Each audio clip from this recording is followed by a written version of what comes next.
YouTube channel पे आप सभी का एक बार पुनः स्वागत है। मैं सुभाष जयपाल आपका एक बार पुनः स्वागत करता हूं। दोस्तों, अपने जो टॉपिक चल रहा था वो चल रहा था प्रत्यावर्तक, या आपने इसको क्या लिख सकते हैं, एसी का जनितर, एसी जनितर, या इसको क्या कहते हैं, अल्टरनेटर कहते हैं।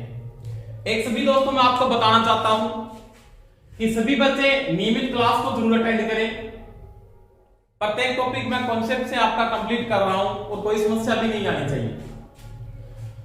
दोस्तों, अपने अल्टरनेटर की बात कर रहे थे या किसकी बात कर रहे थे? प्रत्यावर्तक की बात कर रहे थे। किसकी बात कर रहे थे? प्रत्यावर्तक।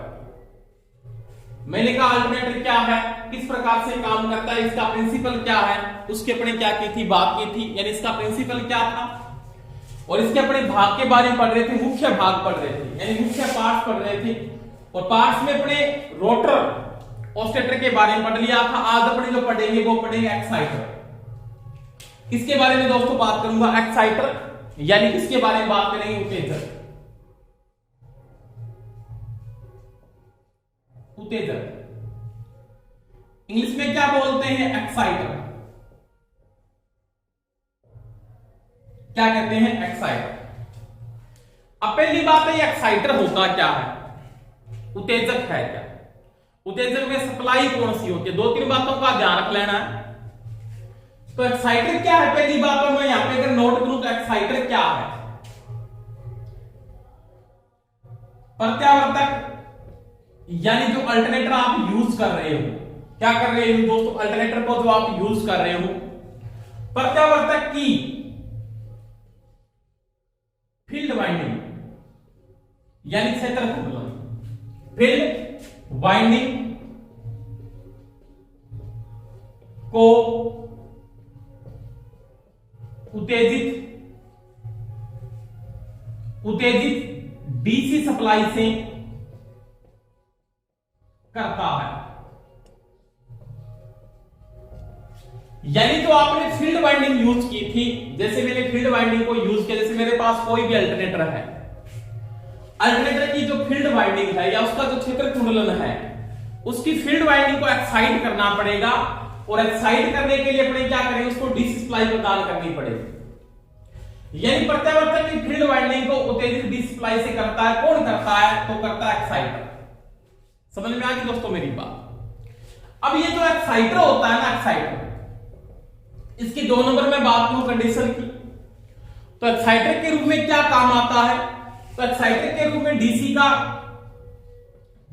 का शंट या तो शंट जनरेटर का यूज करते हो, शंट या यौगिक,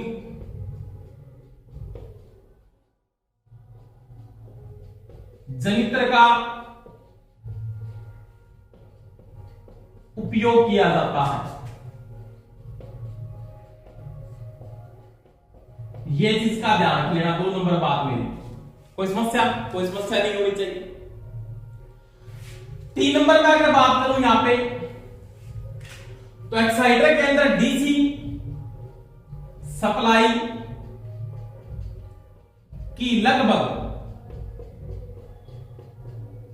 250 वोल्टेज होती है। कहीं पे 230 लिखा है, कहीं पे 240 लिखा है, नॉर्मल 250 वोल्टेज होती है। ध्यान रख लेना, कोई समस्या नहीं आएगी इसके अंदर। 250 वोल्टेज होती है। और कौन सी होती है? डीसी। दूसरी बात यहां पे एक चीज का ये भी ध्यान रख लेना कि जो एक्साइटर आप यूज कर रहे हैं, जैसे इस प्रकार का इसका सिस्टम बना होता है मेरे पास, कि मेरे पास मान लिया एक अल्टरनेटर है, ये तो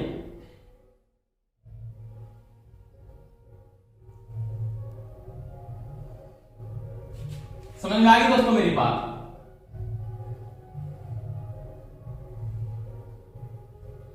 ये प्रत्यावर्तक है।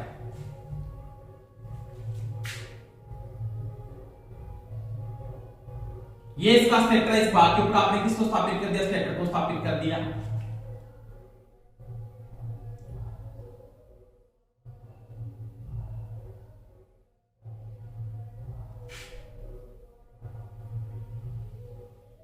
ठीक है।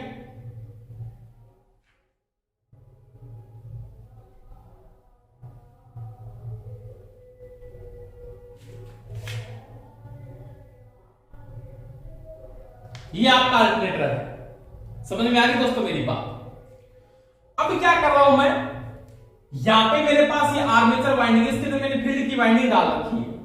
जैसे मेरे पास ये मान लिया, इसके अंदर क्या आर्मेचर डाल दिया, मान लिया आर्मेचर बना हुआ है इसका। ये आराम से समझना, पूरा कॉन्सेप्ट कवर करेंगे अपने।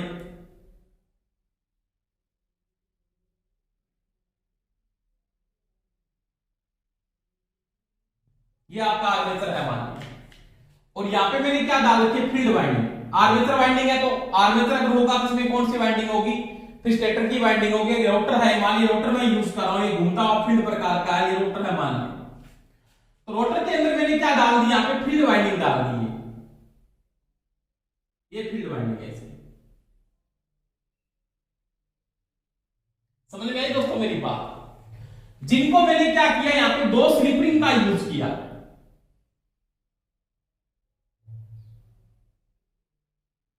एक ये हो गई,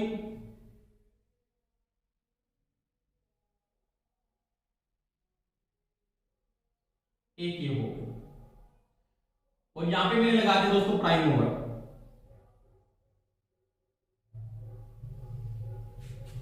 ठीक है,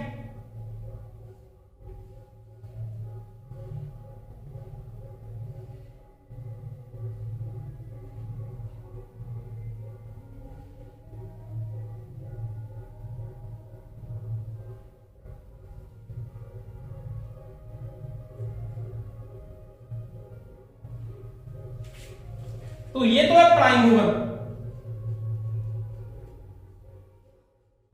क्या बोलेंगे, प्राइम मूवर। इसको हिंदी में बोलते हैं मूल गति उत्पादक के अंदर। ये मेरे पास दो कार्बन ग्रुप्स में यहां पे यूज कर रहा हूं ऐसे।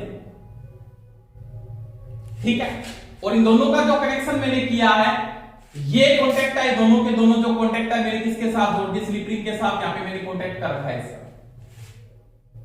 यानी फील्ड वाइंडिंग को यहां से क्या मिल रही है, सप्लाई मिल रही है। किसके द्वारा मिल रही है, तो कार्बन ग्रुप यहां पे कांटेक्ट करवा रहे हैं, फील्ड वाइंडिंग को सप्लाई दे रहे हैं। तो फील्ड वाइंडिंग है ना, ये जो फील्ड वाइंडिंग है, यानी मैं इसको लिख सकता हूं, ये तो वाइंडिंग आपकी है, ये वाली वाइंडिंग, ये आपकी है फील्ड वाइंडिंग, और ये है स्लिप रिंग। और स्लिप रिंग किसके साथ जुड़ी है, तो वो जुड़ी है फील्ड वाइंडिंग के साथ। समझ में आया कि रोटर घूमेगा उसके साथ ये स्लिप रिंग जुड़ी है। तो स्लिप रिंग फील्ड वाइंडिंग के साथ जुड़ी है। यहां पे मैंने जो वाइंडिंग डाल रखी है, स्टेटर वाइंडिंग है, ये स्टेटर है। अगर 3 फेज का, तो यहां पे 3 फेज की वाइंडिंग होगी, सिंगल फेज की तो सिंगल फेज की वाइंडिंग होगी। तो ये जो वाइंडिंग है ना, ये वाली वाइंडिंग, ये वाली वाइंडिंग, ये वाइंडिंग आपके पास है स्टेटर वाइंडिंग। कौन सी है, स्टेटर वाइंडिंग। और यहां पे मैंने लगा रखा है डीसी का जनरेटर छोटा।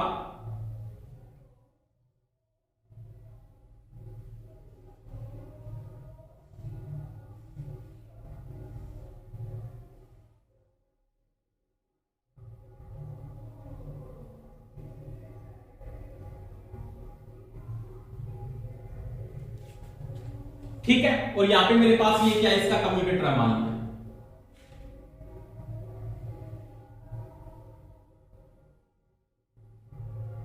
डीसी का जनरेटर है, यहां पे मैंने इसके कनेक्शन से, अंदर कम्यूटेटर से कनेक्शन कर रखा बाहर से, और यहां से मैं सप्लाई दे रहा हूं। इसको बोलूंगा एक्साइटर। ये शंट हो सकता है या कंपाउंड हो सकता है आपका।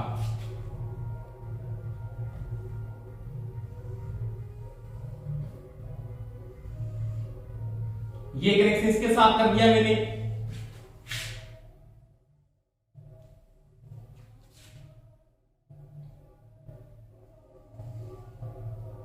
ये कनेक्शन मैंने इसके साथ कर दिया, और वोल्टेज को कंट्रोल करने के लिए हमने यहां पे क्या लगा दिया, रियोस्टेट लगा दिया ये।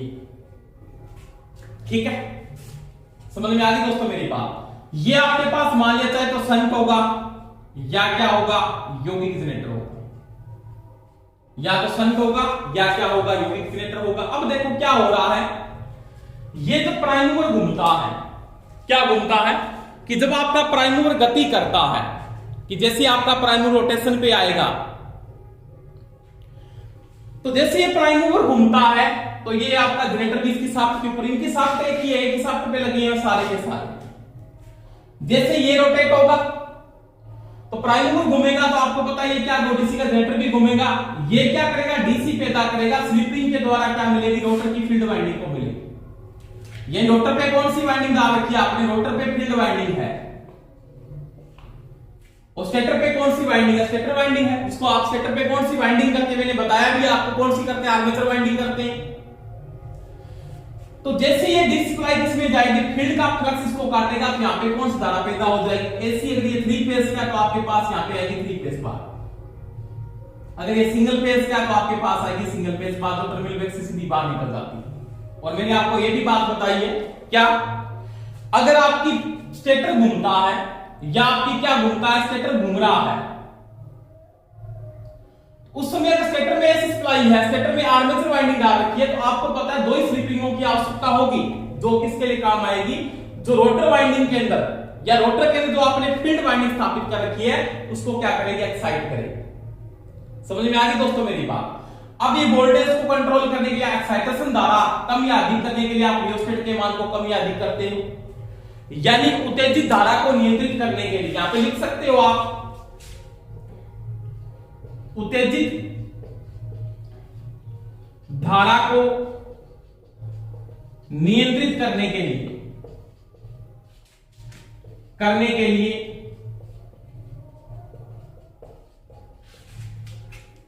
परिवर्तनशील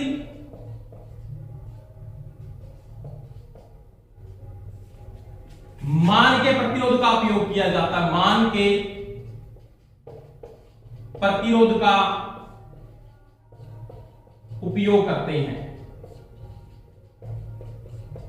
ठीक है जी, ये जो लगा हुआ, इसका मान कम या आप अधिक करके इसकी धारा को कंट्रोल करोगे, धारा जैसे ही कंट्रोल होगी तो उसका फ्लक्स कंट्रोल होगा, क्योंकि उत्तेजित धारा, एक्साइटेशन जो करंट है वो सभी को पता है, यहां से आई फ्लो और आई समानुपाती सभी को पता है क्या होता है, हाई होता है, धारा प्लस के क्या होते हैं, समानुपाती होती है।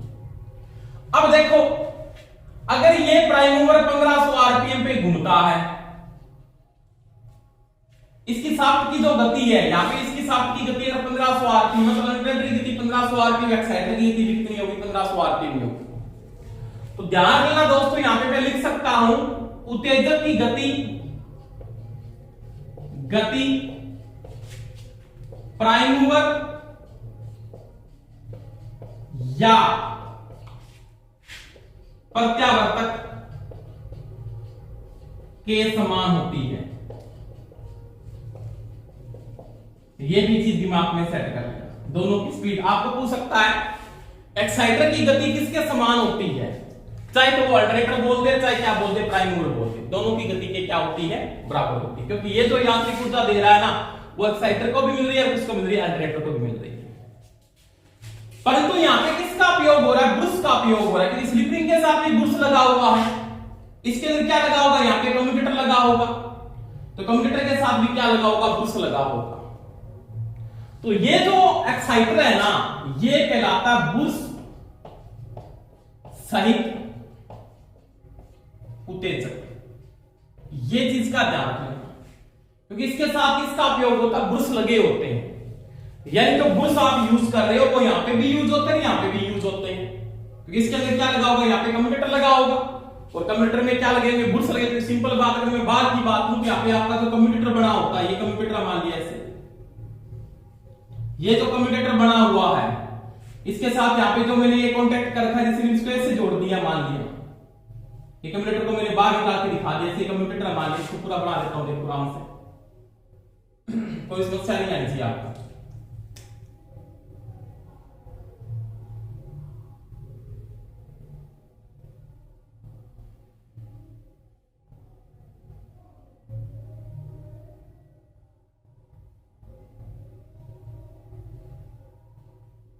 ये कम्यूटेटर मान लिया, तो यहां पे भी क्या लगा होगा, ब्रुश लगा होगा, और यहां पे भी क्या लगा होगा, ब्रुश लगा होगा, जो मैंने अंदर से दिखा रखा था। तो ये ब्रुश से क्या ले रहा है, सप्लाई ले रहा है, तो यहां पे भी ब्रुश का उपयोग है, इसका मतलब ब्रुश के सहित है ये कम्यूटेटर, यानी ये जो एक्साइटर काम आ रहा है ये ब्रुश के सहित है, यानी ब्रुश लेस नहीं है, ब्रुश के साथ इसका क्या हो रहा है, उपयोग हो रहा है। समझ में आ गई दोस्तों मेरी बात। तो ये आपका कहलाता है एक्साइटर या कहलाता उत्तेजक।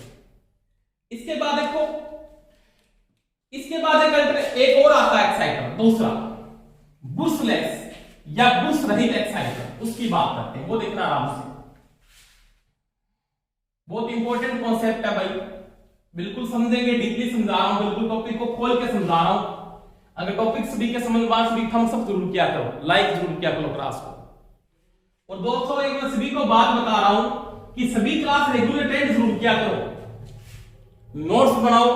कुछ तो ये सोच रहे हैं कि सर वैकेंसी आएगी उसके बाद अपनी क्लासेस स्टार्ट करेंगे, वैकेंसी आएगी तो उससे पहले अपने खुद को तैयार करना है, खुद तैयार हो जाओ वैकेंसी आने से पहले।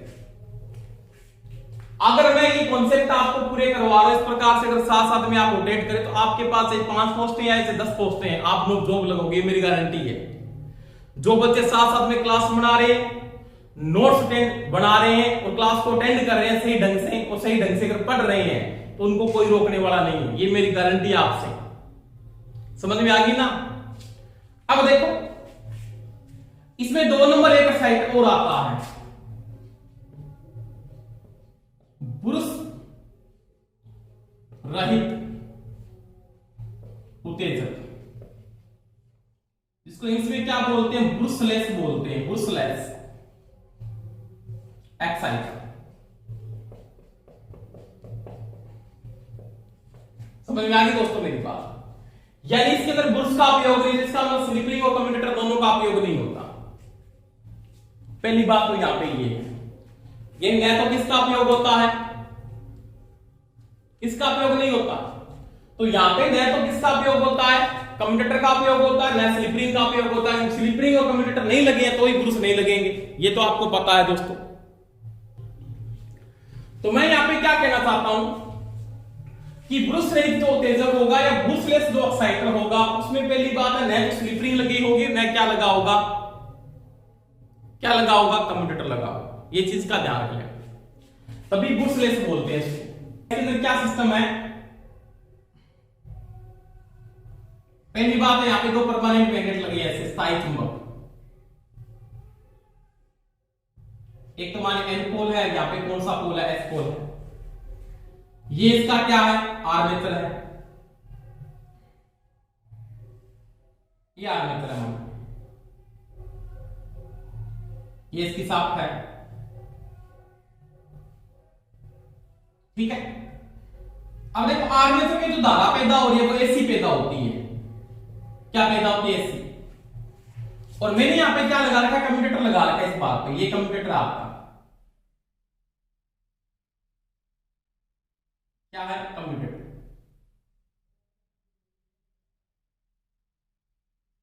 ये कम्यूटेटर क्या लगा रखा है? कम्यूटेटर। तो ये जो है ना, ये इसको बोलते हैं आप सहायक उत्तेजक,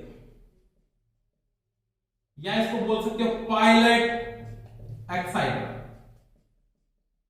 क्या बोलते हैं? Pilot exciter.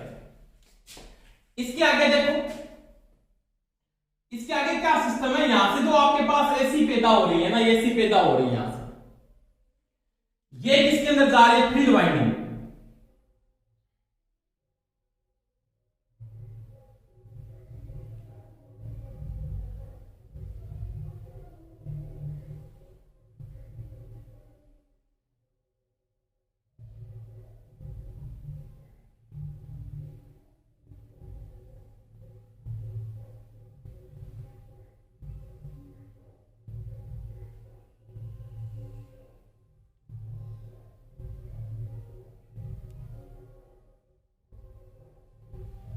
आराम से देखना, थोड़ा टाइम लग सकता है चित्र बनाने के अंदर, ठीक है। यहां पे मैंने डाल रखी फील्ड वाइंडिंग, ये फील्ड वाइंडिंग है, ठीक है। अब देखो इसके साथ यहां पे आगे आउटपुट निकल जाए। यहां पे मेरी ये आपके पास है फील्ड वाइंडिंग को मैंने यहां पे सप्लाई के साथ जोड़ दिया, ऐसे कनेक्शन कर दिया फील्ड वाइंडिंग के साथ, यानी फील्ड वाइंडिंग को मैंने सप्लाई के साथ जोड़ दिया, किससे? पायलट एक्साइटर के द्वारा। यानी पायलट एक्साइटर से मैंने क्या किया? फील्ड वाइंडिंग को सप्लाई दिया। आपके पास ये फील्ड वाइंडिंग है। अब देखो आर्मेचर वाइंडिंग में क्या वाइंडिंग है? एसी की 3 फेज की स्टार वाइंडिंग है, ये रही 3 फेज पैदा हो रहे हैं आर वाई और बी। अब क्या है कि ये जो फील्ड वाइंडिंग है ये जैसी एक्साइट होती है तो ये जैसे घूमेगा इसमें 3 फेज की एसी पैदा होगी। क्या पैदा होगी? एसी। और ये जो वाइंडिंग है ये कौन सी वाइंडिंग है? ये आर्मेचर वाइंडिंग है।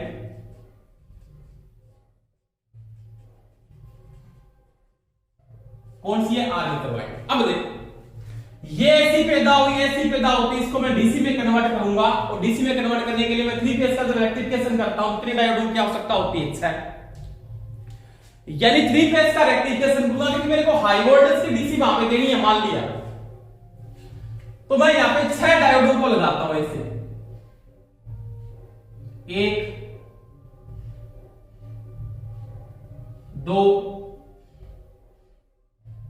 3 4 5 और ये लो 6। ये इसी लाइन का नेगेटिव, ये इसी लाइन का पॉजिटिव। ठीक है, अब ये नेगेटिव और पॉजिटिव सिरे ये इसकी साफ को मैं आगे लेके चला जाता हूं ऐसे मानिए इसकी साफ चाहिए। अब इसको मैं 3 फेज सप्लाई के साथ यहां पे जोड़ देता हूं अंदर इसके। जैसे एक फेज तो ये चला गया, इसके साथ जोड़ दिया, दूसरा फेज ये चला गया, इसके साथ जो तीसरा फेज आपका ये चला गया, यहां पे कनेक्ट कर दिया। यानी इसको आर दे दिया, वाई दे दिया और क्या दे दिया? बी। अब यहां पे क्या होगी? डीसी कन्वर्ट हो जाएगी, डीसी। ठीक है, ये इसकी शाफ्ट के ऊपर ही फिक्स होता है। ये जो 6 के 6 डायोड है ये शाफ्ट के ऊपर ही क्या होते हैं? फिक्स होते हैं। अब ये जो एक्साइटर है ना, ये बड़ा एक्साइटर, अब ये एक्साइटर ये बोलेंगे इसको मेन एक्साइटर हो गया ये। इसके अंदर किसी भी प्रकार का बूस्ट इधर इधर कौन सा बूस्ट नहीं लगा हुआ, क्योंकि यहां पे डीसी कन्वर्ट करने के लिए क्या लगा रखा है? डायोड लगा रखी है। क्या लगा रखे हैं? डायोड। अब वही सिस्टम होगा आगे। यहां पे क्या बना आपका? मान लिया अल्टरनेटर बना हुआ, ये अल्टरनेटर है मान लिया यहां पे।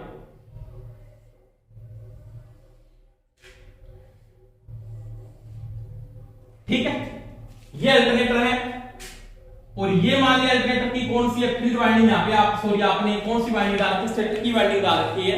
कौन सी डाल रखी है? Stator winding. और अंदर वाले भाग में कौन सी डाल रखी है? रोटर वाइंडिंग डाल रखी है। क्या डाल रखी है? Rotor winding. तो ये जो भाग है ना, ये वाला भाग इसमें होगी रोटर वाइंडिंग। जो कौन सी है? Field winding. इसके 2 सिरे बाहर आएंगे, तो ये हो गया, एक ये हो गया। एक को तो आपने दे दिया प्लस और एक को दे दिया माइनस, तो फील्ड एक्साइट होगी, स्टेटर वाइंडिंग होगी 3 फेज की। ये और स्टेटर से डायरेक्ट 3 फेज की सप्लाई यहां से क्या निकल जाएगी? बार, यानी आर वाई और बी। तो ये वाइंडिंग कौन सी कहलाएगी? ये कहलाएगी स्टेटर वाइंडिंग।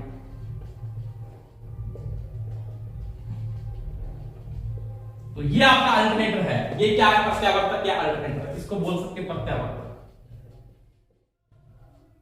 और इसके साथ यहां पे क्या लगा रखा आपने? यांत्रिक ऊर्जा देने के लिए यहां पे आपने लगा रखा प्राइम मूवर। ये है प्राइम, इसको हिंदी में क्या बोलते हैं? मूल गति उत्पादक यंत्र। तो ये सिस्टम बना होता है इसके अंदर पूरा का पूरा कॉन्सेप्ट समझ में आएगा। आपकी पूरी की पूरी लंबी एक शाफ्ट है, ये पूरी शाफ्ट है एक ही। सबसे पहले क्या होगा कि जैसे ये प्राइम मूवर घूमता है तो क्या होता है? ये आपने जो यहां पे स्थायी चुंबक यूज किया, परमानेंट मैग्नेट, ये परमानेंट मैग्नेट है, स्थायी चुंबक।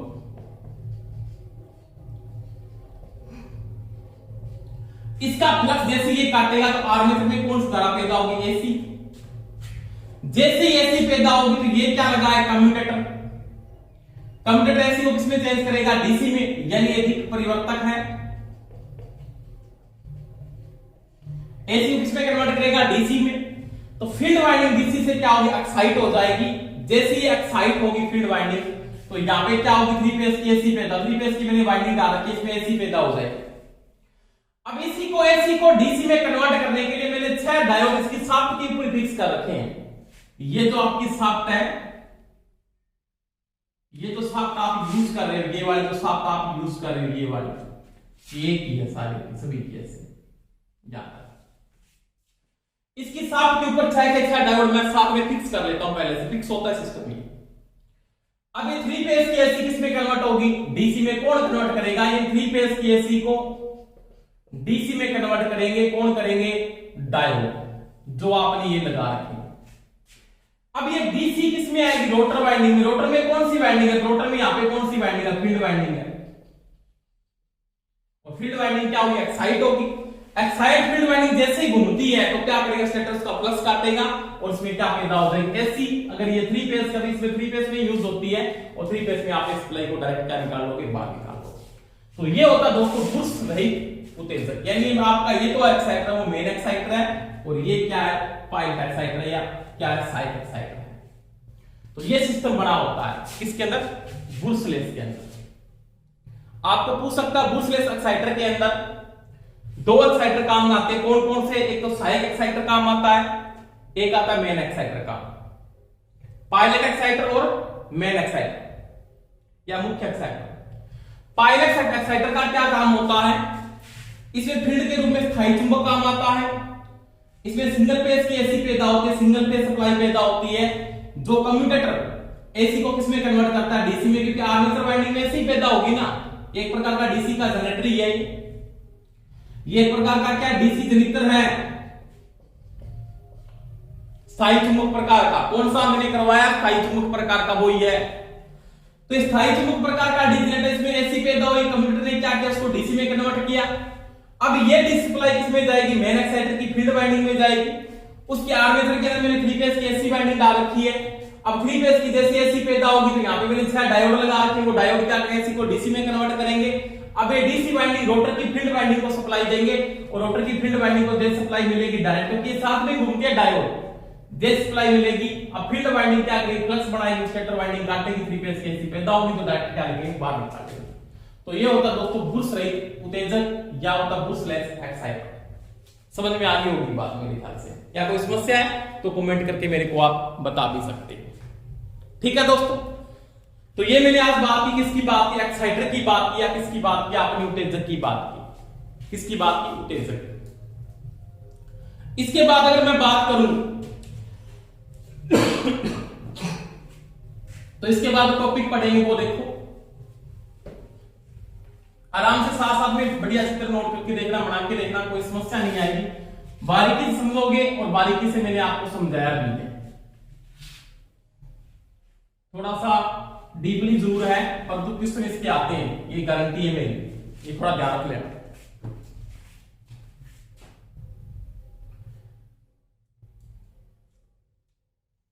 इसके बाद देखो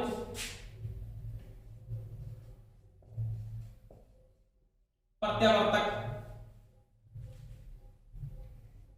का कला अनुक्रम। कला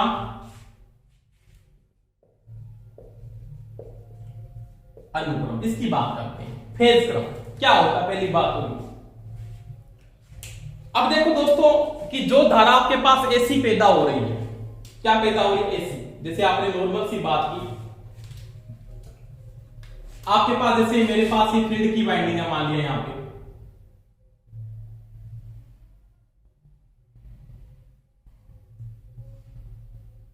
आराम से समझेंगे, कोई दिक्कत नहीं आनी चाहिए। आप ये चीज का ध्यान लेना।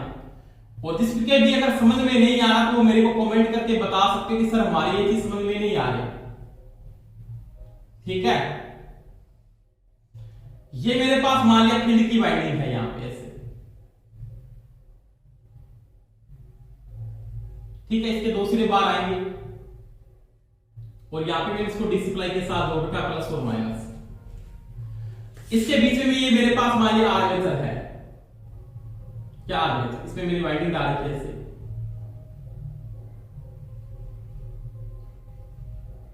Three phase. ये आपका मान लीजिए तो आर फेस है। कौन सा है? ये आर फेस है, ये वाई है, और ये कौन सा है? बी। इसमें देखो क्या घूम रहा है, इसमें आर्मेचर, रोटर के ऊपर कौन सी वाइंडिंग डाल रखी है? आर्मेचर वाइंडिंग डाल रखी है रोटर पे। ठीक है, यानी आपका आर्मेचर घूम रहा है। ये कौन सा है? घूमता हुआ आर्मेचर प्रकार। ये लिख सकता हूं मैं, घूमता हुआ आर्मेचर। क्योंकि मेरे को पता है कि जब आर्मेचर घूमता है ना, तो आर्मेचर के ऊपर मैं कौन सी वाइंडिंग, रोटर के ऊपर कौन सी वाइंडिंग डालता हूं, आर्मेचर वाइंडिंग डालते हैं, फील्ड के ऊपर आपने ये वाइंडिंग डाल दी। दूसरी कंडीशन आपके पास ये भी हो सकती है, ऐसे भी सिस्टम हो सकता है ना, ये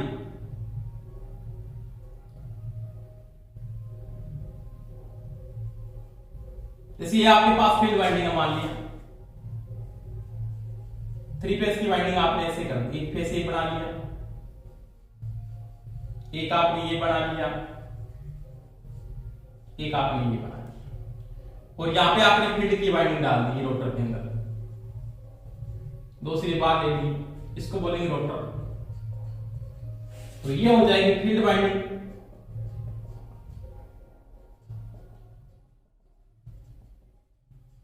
ठीक है, और ये हो जाएगी बात आपके पास 3 फेज की वाइंडिंग, ये स्टेटर वाइंडिंग।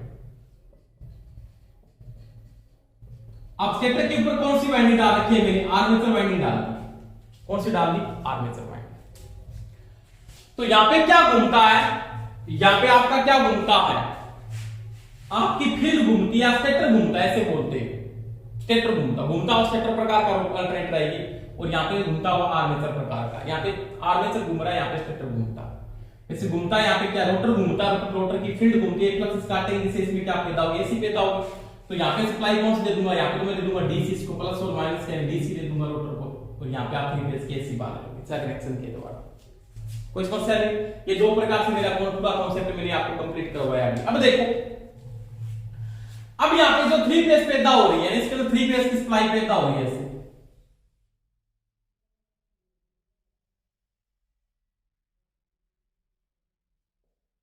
क्या पैदा हो रही है, 3 फेज की सप्लाई पैदा हो रही है।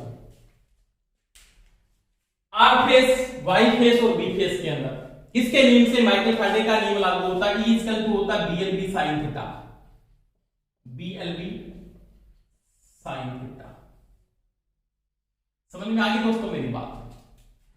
अब क्या आर फेज में जो वोल्टेज पैदा हो रही है ना, आर फेज में जो वोल्टेज पैदा हो रही है वो 90 डिग्री पे मैक्सिमम पैदा होती है। मान लिया आपने ये जो आर फेज है ये 90 डिग्री पे मैक्सिमम वोल्टेज को पैदा करता है, तो यानी इसका जो फेज मिलेगा आपका, मान लो 90 डिग्री का डिफरेंस बना देता हूं यहां पे, ये 90 डिग्री, 180 डिग्री,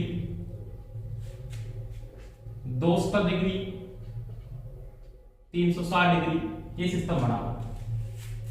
ठीक है, अब देखो, अब ये जो फेस है ये 90 डिग्री पे मैक्सिमम पे, यहां पे 90 डिग्री पे मैक्सिमम वोल्टेज है आर फेस की, तो ये से घूम रहा है ऐसे।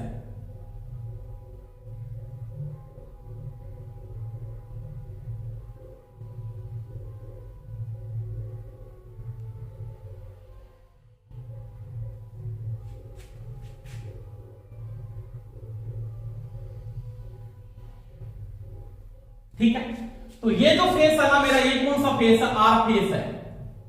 कौन सा है, आर फेस। ये 90 डिग्री पे मैक्सिमम वोल्टेज को पैदा करता है। ठीक, आपको पता है 3 कला के अंदर, 3 कला में कला अंतर 120 डिग्री का होता है, 120 डिग्री। दूसरी बात, 3 कला में वोल्टेज विस्थापन, ये मैंने कल बताया था आपको बात, विस्थापन भी 120 डिग्री होता है। कितना होता है, 120 डिग्री। अगर ये 90 डिग्री से स्टार्ट, मैंने कहा ये 90 डिग्री पे है, 90 डिग्री पे क्या अधिकतम मान पे है, तो आपका वाई फेस कितने डिग्री पे अधिकतम मान पे होगा, 120 डिग्री आगे, 120 डिग्री आगे होगा। यानी ये 90 डिग्री पे अपने अधिकतम मान पे है, इसका 120 डिग्री आगे, मतलब कहां पे, तो ये तो हो गया 90, क्या हो गया 90, और यहां पे क्या हो गया 180, इसका 120 डिग्री, 90 में 30 जोड़ दो, 30 डिग्री यहां पे, यानी इस कंडीशन के ऊपर, यानी इस समय के ऊपर यहां पे, यानी ये जो फेज स्टार्ट होगा वो इस प्रकार से स्टार्ट होगा अधिकतम मान पे, यानी इस समय अधिकतम मान पे होगा, यानी ये इसका 120 डिग्री होगा, ये लो 120 डिग्री इसका, किस फेज का, वाई फेज का। यानी मैं अगर बात करता हूं आर फेस आपका 90 डिग्री अधिकतम मान को प्राप्त करता है, कौन सा आर फेस आपका 90 डिग्री पे अधिकतम मान को प्राप्त करता है, तो आपका जो वाई फेस है, कौन सा फेस है, वाई, तो वाई फेस उससे 120 डिग्री बाद, 120 डिग्री विलंब के बाद वो अपने अधिकतम मान को प्राप्त करेगा। यानी इस बिंदु के ऊपर, यानी इसका 120 डिग्री है, इस बिंदु के ऊपर उसका मैक्सिमम मान होगा, इस बिंदु के ऊपर यहां पे इसके बराबर मान पैदा करेगा, इसके बिल्कुल बराबर। कौन सा करेगा, कौन सा करेगा, तो वाई, वाई पे स्टार्ट होगा, वो आपका यहां से स्टार्ट होगा। मैं इसको ग्रीन से बना देता हूं, देखना आराम से।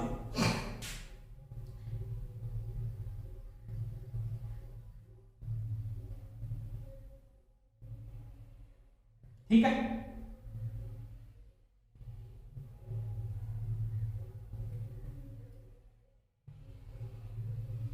ये ऐसे बनेगा। तो ये फेस कौन सा आ जाएगा आपका, आर है, तो ये कौन सा आ जाएगा, ये वाई होगा।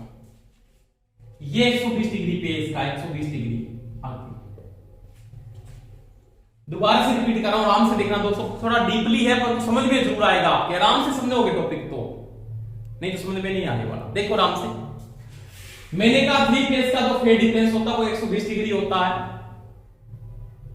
समझ में आ गई दोस्तों मेरी बात। अब ये तो है नहीं कि चलते ही अधिकतम मान को प्राप्त करेगा। मैंने कहा आर फेस 90 डिग्री के ऊपर अधिकतम मान को प्राप्त करता है। तो ये 90 डिग्री से मैंने स्टार्ट किया इसको।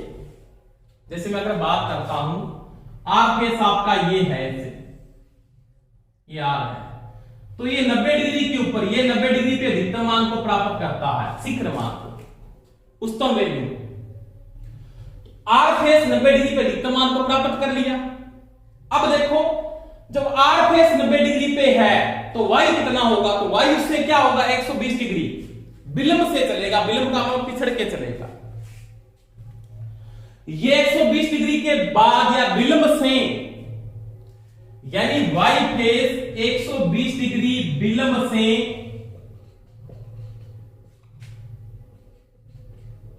अधिकतम मान को प्राप्त करेगा, अधिकतम मान को प्राप्त करेगा। समझ में आई कि नहीं मेरी बात? यही बात कहना चाहता हूं मैं। अब मैंने कहा यहां पे तो 90 डिग्री है, तो ये 90 डिग्री यहां पे आ गया। अब 90 डिग्री के बाद मैंने कहा 120 डिग्री कहां पे होगा, तो ये देखो यहां तक हो गया 90, इसका ये 90 हो गया ना, यहां तक 90, यहां पे 180 हो गया, तो इससे 30 डिग्री, यानी ये 120 डिग्री है, यहां पे 120 डिग्री, यहां पे अधिकतम मान को प्राप्त करेगा। अब देखो, अब अगर आप किसको देखो, बी फेस को देखो, तो बी फेस इससे तो 240 डिग्री और इससे 120 डिग्री आगे, यानी 240 डिग्री कहां पे होगा, तो ये हो गया 90, ये हो गया 180 डिग्री, ये आपके पास कितना 270 डिग्री से पीछे, यानी लगभग यहां पे, यहां पे इस कंडीशन के ऊपर, यानी इस कंडीशन के ऊपर वो अधिकतम मान को क्या करेगा, प्राप्त कर लेगा। इस कंडीशन के ऊपर यहां पे इसका शिखर मान होगा, इसका बी फेस का, तो बी फेस आपका यहां से स्टार्ट होता है, मान लीजिए ये देखो ग्राफ से स्टार्ट हो रहा है, यहां से आप बना भी सकते हो इसके आगे, तो ये यहां से स्टार्ट होता है इससे। सॉरी थोड़ा सा आगे देखिए, आराम से समझना भाई, कोई समस्या है तो मेरे को आप बता भी सकते हैं।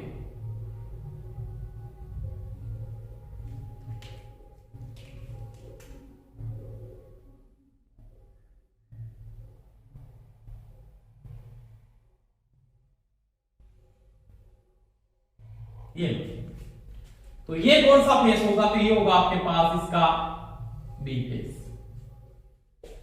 ठीक है। और ये बी फेस का अधिकतम मान है, ये होगा यहां पे 240 डिग्री, कितना होगा 240 डिग्री, इससे 120 डिग्री, इससे भी 120 डिग्री, यानी 240 डिग्री, तो ये आपका फेस कोण बनता है। इस प्रकार से आपकी वेव स्टार्ट होती है, साइन थीटा चालक और प्लस के बीच बढ़ने वाला कोण। अगर कोई आपको ये पूछ लेता है कि एक चक्कर के अंदर जो कुल एंगल पूर्ण होता है, जैसे मैं बात करूं एक चक्कर का कुल कोण, तो वो होता है 360 डिग्री, यही होता है। इसको आप क्या बोलते हो, आवर्तकाल भी बोलते हो। क्या बोलते हो, आवर्तकाल। अब इनका जो विलंब समय होता है, जैसे आपके बात करें यहां पे कि बाकी फ्रीक्वेंसी 50 हर्ट्ज है, कितनी है, 50 हर्ट्ज। तो इसका आवर्तकाल क्या है, तो मैं लिख सकता हूं आवर्तकाल, बताया पूरा का पूरा स्क्रीन में पूरा कंप्लीट किया है। टी बराबर क्या होता है, 1/f होता है, 1/50 बराबर 0.022 सेकंड। यही आएगा ना, यही आता ना, 1/50 को करके देख लो, हाँ 0.02 सेकंड, या इसको लिख सकते हो आप 20 मिली सेकंड। आवर्तकाल है बात का। अब आपको कोई ये पूछ लेता है कि 90 डिग्री का आवर्तकाल क्या है, या आपको पूछ लेता है शिखरमान का आवर्तकाल क्या है, शिखरमान का आवर्तकाल। तो 90 डिग्री तो यहां तक है, ये को यहां से यहां तक पूरा करता है, मतलब यहां से लेके यहां तक तो पूरा करने में 20 मिली सेकंड लेता है, चला इतना 20 मिली सेकंड लेता है। तो ये जो चक्कर है इसका चौथाई चक्कर है, ये चौथा भाग है इसका, तो क्या लेगा, 20/4, 5 मिली सेकंड का समय लेगा ओनली को।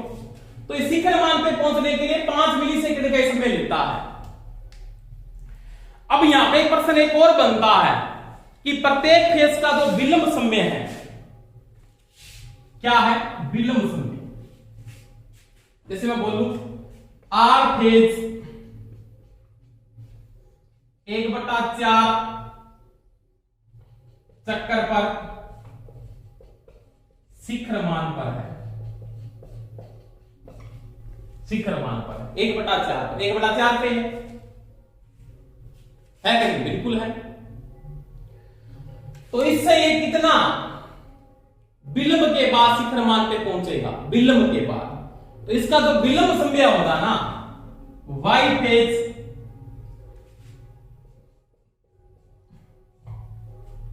या प्रत्येक फेज का विलंब समय, इन दोनों का प्रत्येक फेज का जो विलंब समय आएगा, विलंब समय, विलंब समय वो होगा 3 का। कितने का होगा, 3 का।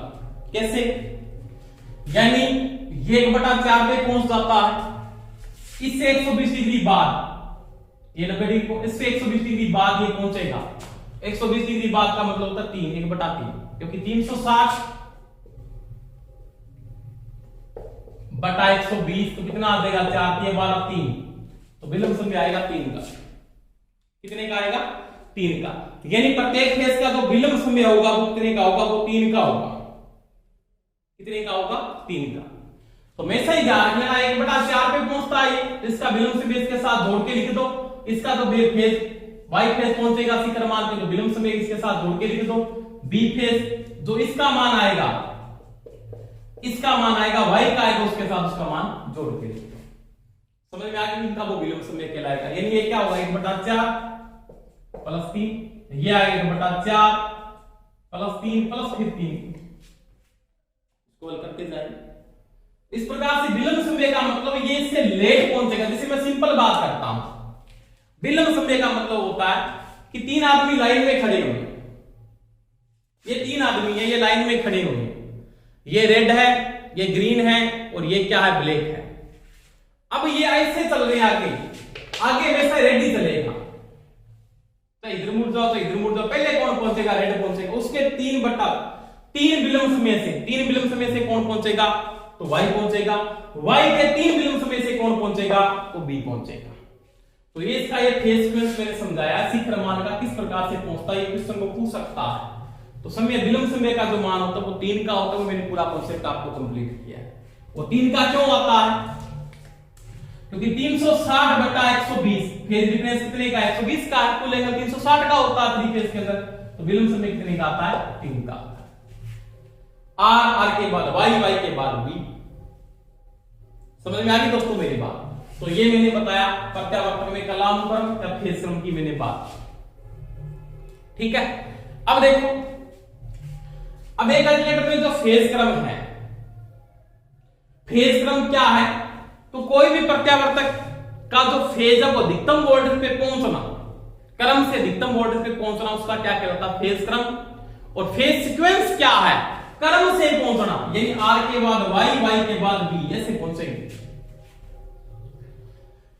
फेज क्रम क्या है? किसी प्रत्यावर्तक के अधिकतम मान पर पहुंचना है, अधिकतम मान पे ये पहुंचा, ये भी अधिकतम मान पे पहुंचा, ये भी अधिकतम मान पे पहुंचना, उसका क्या फेज क्रम है, क्या कालानुक्रम है?